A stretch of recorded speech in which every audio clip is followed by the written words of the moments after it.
ত্রয়োদশ জাতীয় সংসদ নির্বাচন এবং গণভোট একই দিনে অনুষ্ঠিত হবে।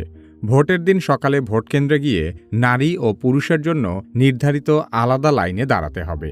ভোটকক্ষের বাইরে ঝোলানো ভোটার ক্রমিক নম্বর দেখে অথবা দায়িত্বরত আনসার সদস্যদের সহায়তা নিয়ে নির্দিষ্ট কক্ষে প্রবেশ করতে হবে। কক্ষে প্রবেশের পর প্রথম পোলিং অফিসার ভোটারের নাম ও নম্বর যাচাই করবেন এবং ভোটার তালিকার ছবির সাথে ভোটারের চেহারা মিলিয়ে দেখবেন।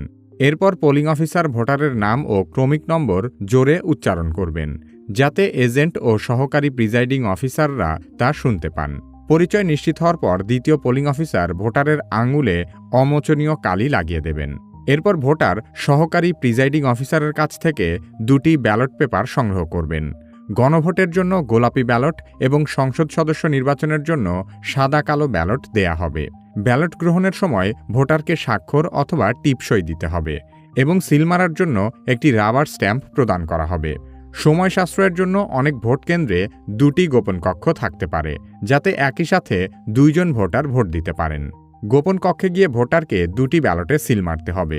গণভোটের গোলাপি ব্যালটে সংস্কার বা পরিবর্তন চাইলে হায়ের ঘরে এবং না চাইলে নায়ের ঘরে সিল দিতে হবে।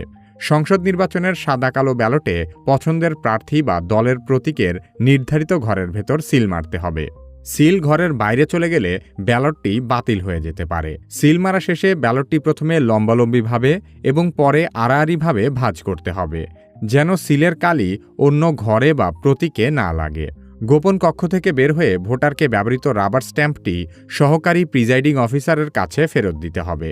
এরপর নির্ধারিত ব্যালট বক্সে একই সাথে 2টি ব্যালট পেপারই ফেলে দিতে হবে।